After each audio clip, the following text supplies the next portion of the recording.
Hello दोस्तों, क्या हाल आप? आशा करता हूँ अच्छे होंगे, स्वस्थ होंगे। तो आज जो हमने कल एंशियंट हिस्ट्री छोड़ी थी जहाँ से, आज उससे आगे स्टार्ट करते हैं पार्ट 2 एंशियंट हिस्ट्री का। और क्योंकि एसएससी सीजीएल में सबसे ज़्यादा कम मार्क्स कहीं ना कहीं जीके में ही आते हैं, जीएस में ही आते हैं, तो उसी को सबसे ज़्यादा बिल्ड करने के लिए, सबसे ज़्यादा पक्का करने के लिए आपके मार्क्स लगभग 60% हम ये जो जीके का महासंग्राम बैच लेके आए हैं, संघर्ष बैच लेके आए हैं। तो देखते हैं सबसे पहले कि जहां पे हमने छोड़ा था कल, स्मृति। देखें, स्मृति में सामाजिक, आर्थिक व धार्मिक जानकारी मिलती है हमें। मनुस्मृति जैसे आपने सुना होगा, मनुस्मृति, याज्ञवल्क्य स्मृति, विष्णु, लेकिन राजनीतिक क्षेत्र के बारे में उसका कोई संबंध में हमें नहीं पता चलता है। तो इसलिए आपको अगर क्वेश्चन ये बनता है कि स्मृति से हमें किस किस के बारे में जानकारी मिलती है, सामाजिक, आर्थिक और धार्मिक क्षेत्र के बारे में, या धार्मिक उनके रीति रिवाज के बारे में, लेकिन राजनीतिक क्षेत्र के बारे में नहीं मिलती है। दूसरा, मनुस्मृति सबसे प्राचीन है। इसको मानव धर्मशास्त्र भी बोल जाता है या मानव धर्म भी बोल जाता है। मनुस्मृति की रचना सबसे इंपॉर्टेंट है। क्वेश्चन ये बनता है -200 ईस्वी पूर्व से 200 ईस्वी के बीच, लगभग 400 साल के बीच में ये पूरा हुआ। अन्य स्मृतियां हैं याज्ञवल्क्य स्मृति और विष्णु स्मृति, नारद स्मृति। हालांकि इनका रचना काल जो है वो है गुप्त काल से प्रारंभ हो गए, गुप्त काल से प्रारंभ हुई थी इनकी रचना मेनली। इसमें ज्यादातर नियम है, और अगर जो नियम को देखिए, अगर जो नियम को तोड़ता तो उनके संबंध में उसके जो पनिशमेंट थी वो भी दी जाती थी। तो सबसे इंपॉर्टेंट यह है कि जो स्मृतियां हैं उसमें नियम है, और नियम तोड़ने वालों को क्या था, दंड दिया जाता था। अब बौद्ध धर्म पे आते हैं। देखिए, बौद्ध धर्म में जातक कथाएं, जो भगवान बुद्ध के पूर्व जन्मों की कथाएं हैं, वो है पाली भाषा में। जितने भी बौद्ध धर्म के ग्रंथ लिखे गए हैं वो पाली भाषा में है, प्राचीन, जो प्रारंभिक हैं। हालांकि संस्कृत में भी लिखे गए थे बाद में, लेकिन प्राचीन के तो प्रारंभिक पाली भाषा में थे।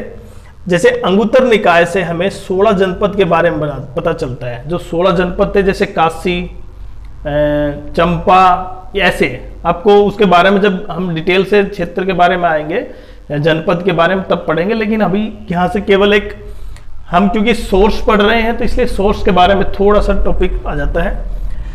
त्रिपिटक पाली भाषा में लिखे हुए हैं। त्रिपिटक का मतलब 3 है, जिसमें सुत्पिटक, अधिधम पिटक और विनय पिटक। सुत्पिटक में विचार व प्रवचन है, जहां पर महात्मा बुद्ध ने अपने विचार और प्रवचन दिए थे वो।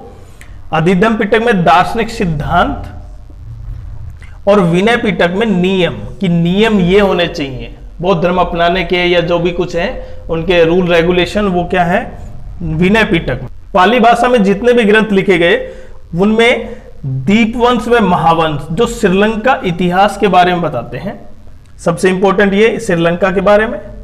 अन्य अशोकावदान, अवदानास्तकम, बुद्ध चरित्र की रचना किसने की थी, अश्वघोष ने।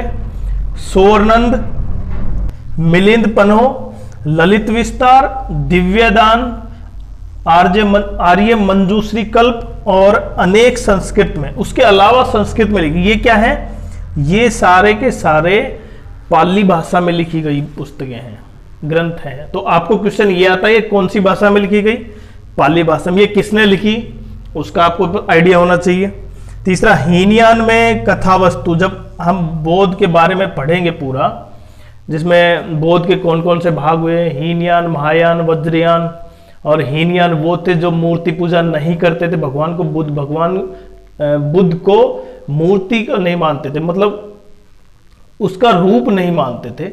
और जबकि महायान उसकी मूर्ति पूजा करते थे। वज्रयान में वो था जो जादू टोनों से संबंधित था, और वो इसलिए हो कि समय समय पर उनकी जो मीटिंग्स हुई थी, बौद्ध संगति हुई थी, जिसको संगति बोलते हैं, ऐसे 4 संगति हुई थी, उसमें उनके बौद्ध धर्म का क्या हो गया, विघटन हुआ था। वो बाद में पढ़ेंगे, अभी केवल यहाँ पे देखते हैं जैन धर्म से संबंधित प्राकृत भाषा। देखिए, जैन धर्म प्राकृत भाषा पर डिपेंड करता है ज्यादा। प्राकृत भाषा संस्कृत का ही एक रूप है। आगम, जैन साहित्य को क्या बोलते हैं, आगम बोलते हैं।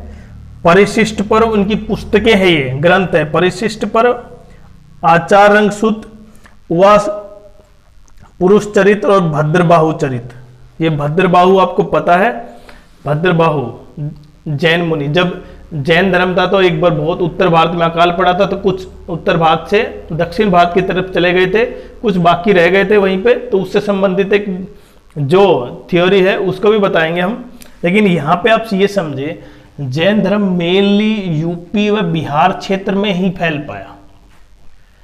तो इसमें पुस्तकें और लिखी हैं, हरिभद्र ने समरज कथा, जिनसेन ने आदि पुरुष लिखी है, और गुणभद्र ने उत्तर पुरुष लिखी है।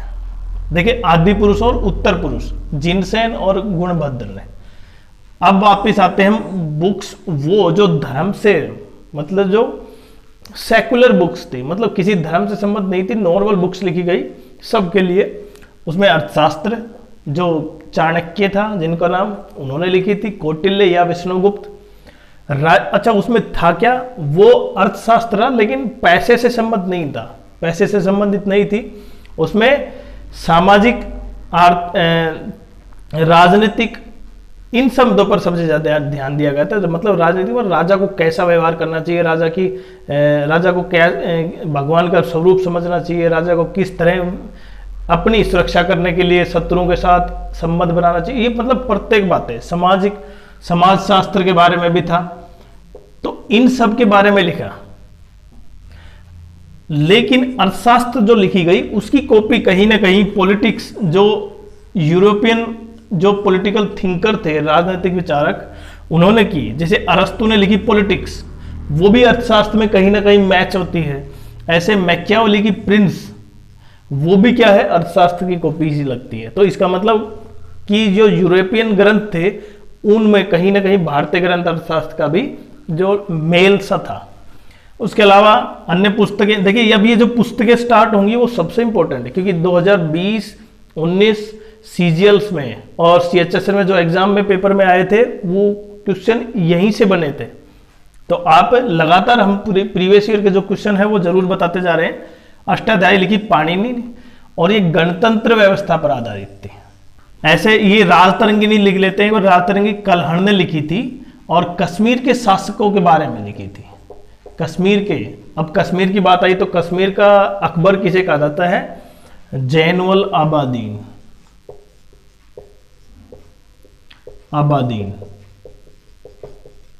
उसको कश्मीर का अकबर कहा जाता है।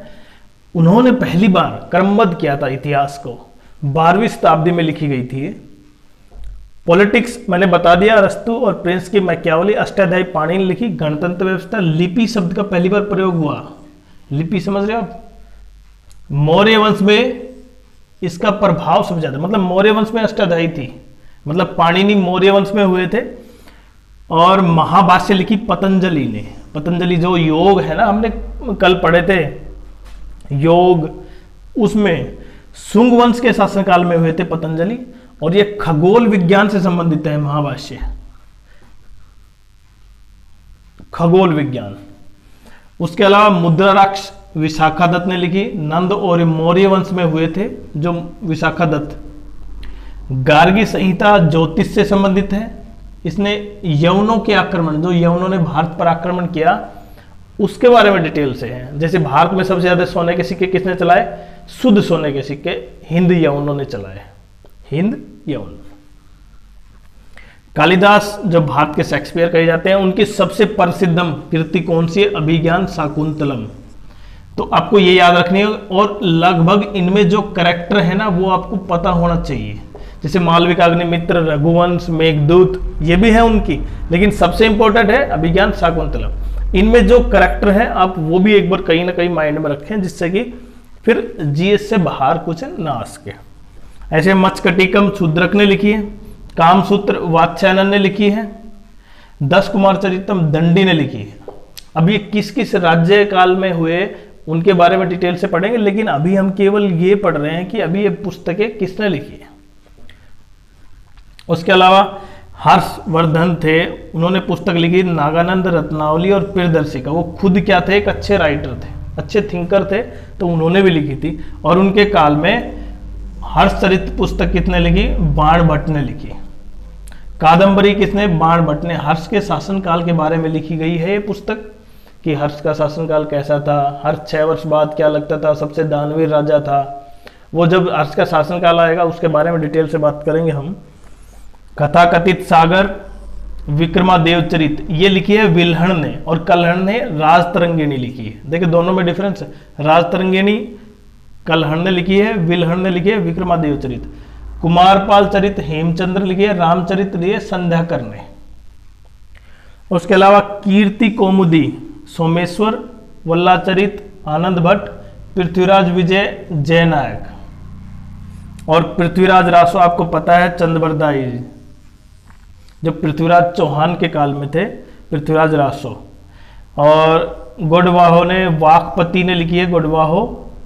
और इसके अलावा जो संगम साहित्य था, तो जो साउथ इंडिया का पार्ट था जिसमें चोल चेर पांडे, इनके राज्यकाल में जो जो पुस्तकें लिखी गई हैं वह पुरुनरूर पतु पतु, शिल्पादिकारम, एक मणिक मैलई भी है भाई,